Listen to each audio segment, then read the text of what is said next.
Today's video is going to be super quick. It's going to be a review, a complete review of the Sézane Rosa Sandals.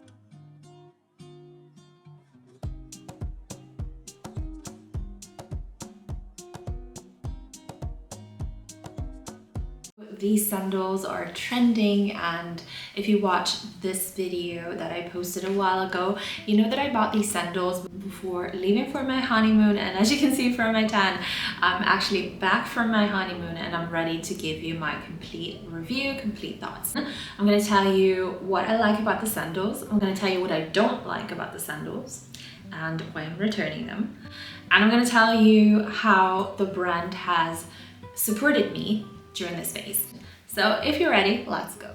All right, what I love about the sandals, well, first of all, it's their look, right? I find this goatskin leather, braided leather and metallic leather really something elevated and very feminine. On my foot, they fall perfectly on the toes and have an adjustable strap on the side, and I love the height of the heel, 3.5 centimeters, which is ideal for everyone, but especially if you have sensitive feet, if you suffer from chronic tendonitis, this height is ideal. So something between this height and 5 centimeters max is ideal for you. Not a shorter heel, so not a completely flat heel and not a high heel. I love that it's goatskin because it's very supple, it's very soft, and this is why they don't really hurt any of your toes. I like that the heel is also coated in leather. This part of the leather is vegetable tanned as well. And I also like that they have a rubber sole. I think they could have used a more qualitative rubber, some caoutchouc for example, which is even less noisy and bounces off the ground a little bit better, but it's okay. At least it's not leather and it's not really loud. But let me tell you what I don't like about the shoes. And mind you, this is something I find scandalous for the price point, to be honest. The fact that Sézane has been making shoes for quite a number of years now, so they should have enough feedback to know what they're doing. Now, I kid you not, when I say that the first time I wore these shoes, the first step I took outside of the hotel, so you can imagine that I hadn't been wearing them for a very long time if I was just stepping out of the hotel, I started feeling something that was hurting me in my left foot. I stopped to look what there was inside my shoe. And with my biggest regret and surprise, I found out that it was the sole. This shoe claimed to have an insole and a lining, but through this accident, I found out that they have no inner insole.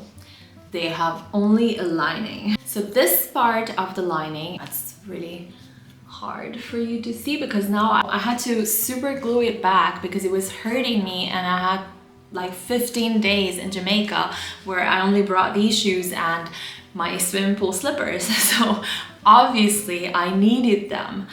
But I took photos because I immediately contacted Sézane. So this is what I saw.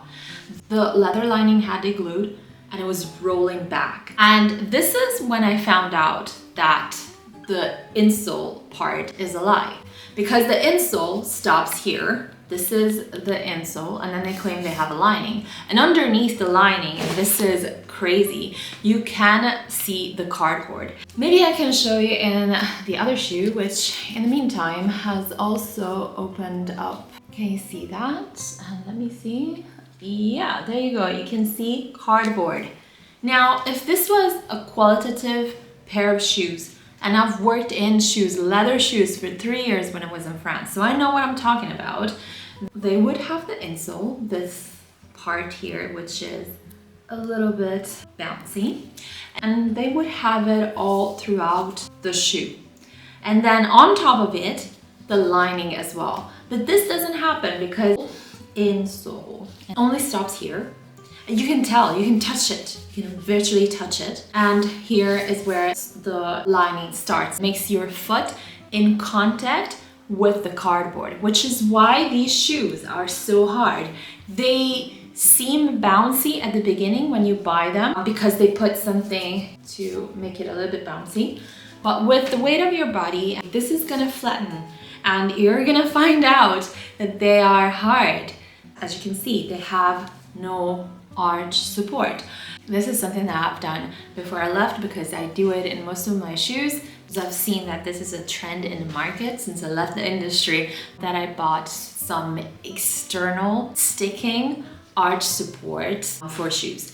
This is something that I buy all the time from Amazon. But for me to see that Sézane has such a poor construction for their shoes, it just made me lose my faith in them.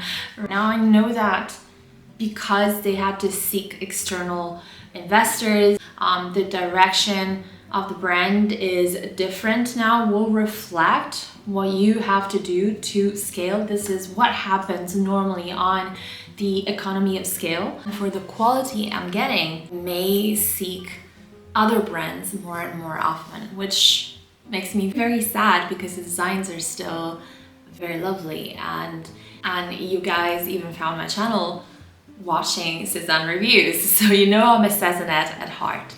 Now let's talk about how the brand assisted me when I noticed this, and I immediately wrote to their customer care. So I contacted the Sézane customer care immediately on WhatsApp. This was the fastest method for me since I was 7 hours behind Europe. They gave me a possibility to bring it to a cobbler and they would cover the cost up to 30 euros and in the form of a voucher on the app or a website, or I can send the shoes back and get a complete refund. The latter is the option I've taken, because here in Germany cobblers are extremely expensive and chances are they would ask me more than those 30 euros. And besides, it's a voucher on a website. So obviously, not very tempted to get that option. Like, I would not pay 180 euros to having to super glue my shoes from the first step I take outside. I'm not joking. So I asked for a refund and I will send a form and the shoes back to them and they will give me the money back. And I want to point out that this isn't something exceptional. What happened to me has happened to many other people before. I even got comments on that first video where I tried them on that some of my subscribers actually sent back the shoes because of the exact same reason. So it's really overall the quality of their shoe making that is not great. Which is the reason why I'm only keeping one pair of shoes from Sézane in all the pair of shoes that I've ever tried from them. I hope this video was helpful to you. Don't forget to give it a thumbs up and subscribe to the channel. Watch this one next. It might be interesting to you. Bye!